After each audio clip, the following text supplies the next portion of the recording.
Alors Vivatech, c'est une formidable ruche à la fois d'innovation qui se rencontrent.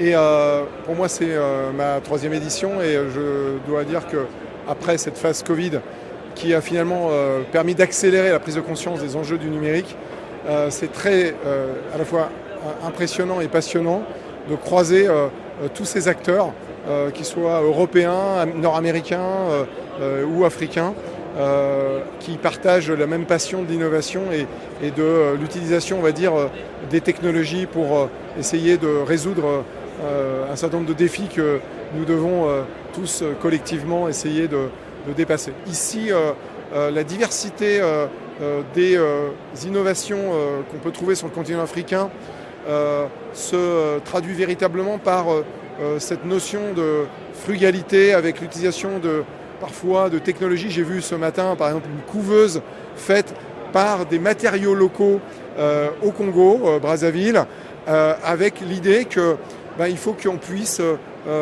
bien sûr la vendre pas cher, mais aussi qu'on puisse la maintenir et l'utiliser de façon très simple. Et donc c'est aussi ce défi qu'on est en train de vivre dans un monde mondialisé, dans une planète qui a fini par dispatcher un peu partout la chaîne de production. Déjà finalement, comment on peut retrouver une certaine forme d'autonomie avec la technologie localement. Et ça, je trouve que c'est une bonne illustration des tendances aussi. L'Afrique a une position à la fois géographique et aussi une dynamique en termes de la croissance démographique qui en font véritablement une place de choix pour développer à l'échelle, au-delà du continent, à l'échelle mondiale, des innovations.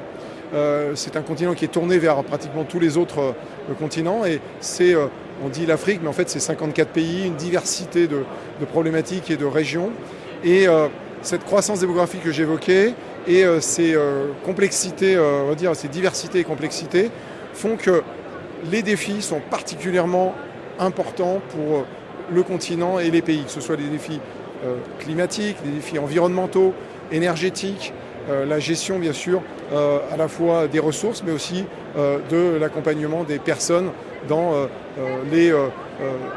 aussi bien les problématiques de santé, d'éducation, formation, emploi. Et l'Afrique a une caractéristique un peu qui, à mon avis, est celle que nous devons tous suivre au XXIe siècle. C'est une habitude de frugalité.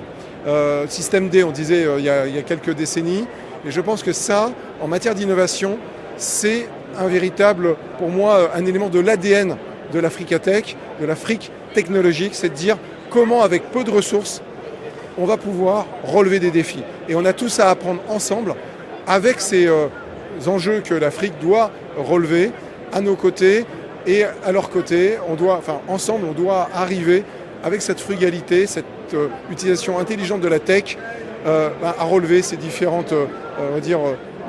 défis qui nous font face. Alors, dans les défis, évidemment, on pense premièrement aux défis démographiques. Il va falloir pratiquement accompagner l'arrivée de du doublement, plus d'1 milliard de nouveaux habitants sur le continent. Et ça va créer des tensions aussi bien en matière de gestion de la ressource, en matière d'urbanisme, en matière de mobilité et d'emploi et évidemment toutes les problématiques qui relèvent de la santé et de l'éducation. Et c'est pour accompagner ces défis que les technologies peuvent résoudre ou faire des sauts majeurs. On l'a vu dans le domaine du mobile money, on l'a vu aussi récemment avec l'utilisation des drones au Rwanda pour amener des soins ou des poches de sang dans des dispensaires où des femmes mouraient en couche il y a encore 5 ans. Et aujourd'hui, il n'y a plus du tout de mortalité. On le voit aussi dans des pays comme le Ghana où ils ont switché totalement, par exemple, la propriété foncière sur du digital grâce à la blockchain. On a aussi dans des pays comme le Maroc où ils ont mis en place des PPP sur la gestion de l'attribution des documents pour l'immatriculation des véhicules. Donc on voit que la combinaison technologie et public-privé dans le continent africain, en utilisant de façon rationnelle et frugale la tech, avec des partenariats étroits aussi bien européens, africains que d'autres régions, sous-régions africaines entre elles, sont véritablement pour nous des clés pour le développement et probablement la croissance de l'innovation aussi bien en Afrique mais aussi dans le reste de la planète.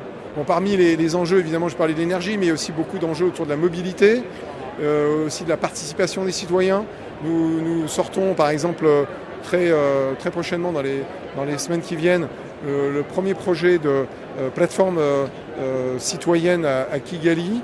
Et c'est une toute première entre la technologie française et rwandaise, où on a mis en place la gestion de la relation à l'échelle d'une ville, de toutes les plateformes de signalement et d'interaction avec les citoyens et la ville. Et un deuxième exemple qui va, à mon avis, dans les mois et années qui viennent, et on va retrouver aux prochaines éditions de Vivatech, c'est comment le socle des infrastructures dont je parlais tout à l'heure, le socle des infrastructures, c'est-à-dire le fait d'avoir de la connectivité de qualité à un prix abordable, va permettre de transformer l'urbanisation des villes, le développement des services dans les villes. Et ça, c'est ce que nous faisons actuellement à Diamniadio, au Sénégal, avec la DGPU qui est le gestionnaire de ce grand programme urbain que j'espère pouvoir présenter l'an prochain.